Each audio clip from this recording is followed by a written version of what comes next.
오늘은 국민의 안보 수준이 바로 국가의 안보 수준이라는 말씀을 한번 드리고자 합니다.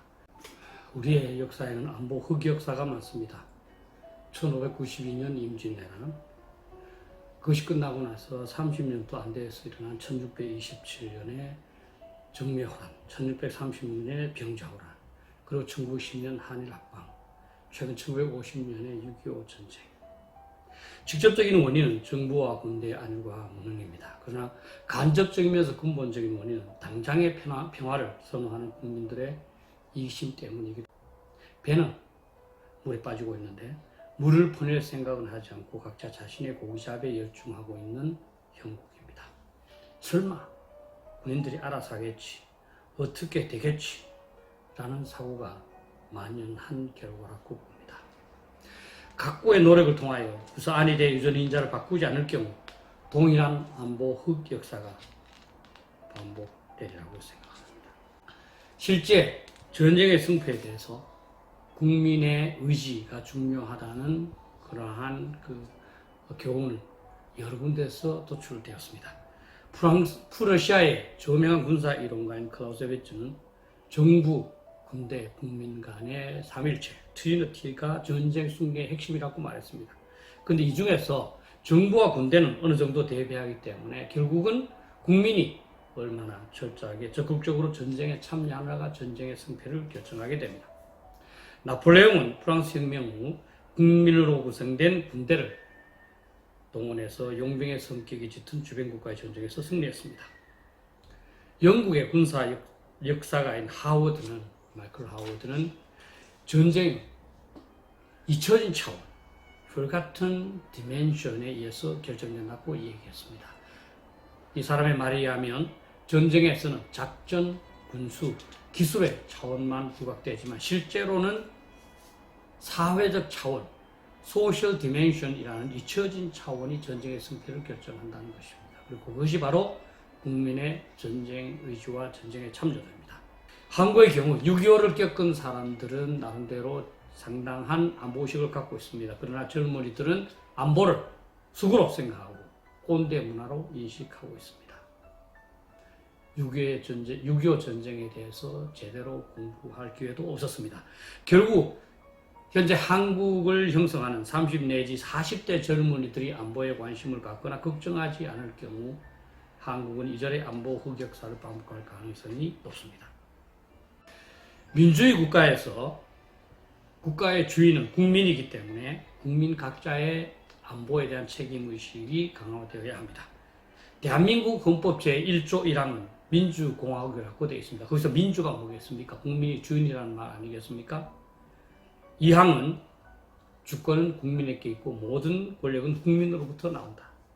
최근에 이 조항은 국민의 권리를 요구하는 명부로 사용되었습니다만 권리와 명분은 동전의 양면처럼 같이 간다고 본다면 현 안보 위기에 대한 책임은 바로 그 주인인 국민이 져야 합니다. 결국 정부한테 또는 군에게 어떤 사항을 요구하기 이전에 주인으로서 국민 각자의 반성이 저는 필요하다고 봅니다. 과연 우리 모두 현재가 안보 위기임을 알고 있는지 또는 걱정을 했는지 북핵 대비의 필요성을 정확하게 인식하거나 그를 위한 여론을 형성했는지 군대를 존중해 왔는지를 각자에게 자문할 필요가 있습니다. 그러고 나서 가족, 지인, 친척들에게도 질문해야 할 것입니다. 특히 책임 있는 정치가 지식인 언론일수록 더욱 신랄하게 자신을 반성하고 미흡하다면 시정해 나가야 된다고 봅니다. 우리 국민 모두가 안보에 관한 주인의식, 책임의식을 가지지 않는 한 우리의 안보 수준은 향상되기가 어렵다고 봅니다. 이러한 반성을 바탕으로 우리 모두 현 안보 위기에 대한 대응책을 고심해야 합니다. 우리 모두는 필사의 심정으로 북한의 핵 위협으로부터 나, 가족, 향토, 국가를 어떻게 지킬 것인지를 고민해야 합니다. 핵 공격을 받으면 모든 국토가 초토화되어 우리의 문명과 미래가 없어질 겁니다. 이러한 상황에서 안보 이외에 다른 것은 더욱 중요할 수가 없습니다. 특히 젊은 세대는 국가 안보가 바로 그들의 미래라는 인식하에서 현 안보 상황을 냉정하게 인식하고 북한의 핵 공격과 같은 최악의 상황이 발생하면 어떻게 대응할 것인가를 고민하고 그러한 시각에서 정부에게 만전지기를 강구할 것을 요구해야 합니다.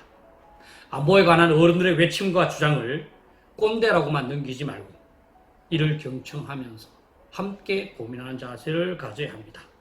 안보 정책에 중점을 두어서 정부와 관리의 성적을 평가하고 지지 여부를 결정하며 나태한 부분이 있으면 엄중히 책임을 묻고자 하는 자세가 필요합니다. 또한 지금 당장의 안전이나 평화에 속지 않는 것이 무엇보다 중요합니다. 북한이 수십 개 핵무기를 보유한 후 지속적으로 생산하고 있는데 지금 당장 전쟁이 없거나 평화로운 것이 어떤 의미가 있다는 겁니까? 태풍 전야의 고요가 어떻게 진정한 고요가 될 수 있겠습니까? 자식은 물론이고 손자 세대까지 지속시킬 수 있는 확실한 방책이 없는 평화의 약속은 평화파리에 불과합니다. 이제부터 우리는 감정보다는 이성에 입각해서 안보 사안을 접근할 필요가 있습니다.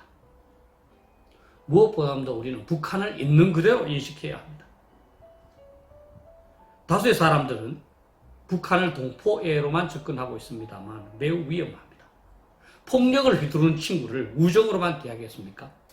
북한은 1950년 6.25 전쟁을 발발해서 수많은 남한 국민들을 죽거나 다치거나 헤어지게 만들었습니다.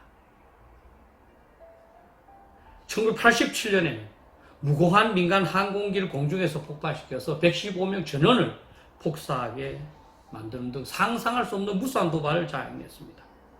그들 주도의 통일을 위해서 필요하다면 핵무기 사용도 주저하지 않을 가능성이 높습니다. 그런데 북한을 동포로만 생각해서 되겠습니까?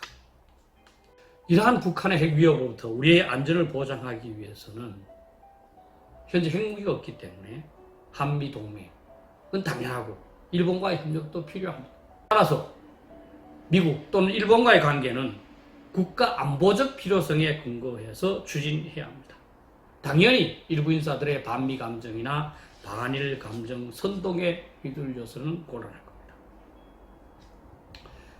1592년 임진왜란, 1627년 정묘호란, 1636년 병자호란, 1910년 한일합방, 1950년 6.25 전쟁.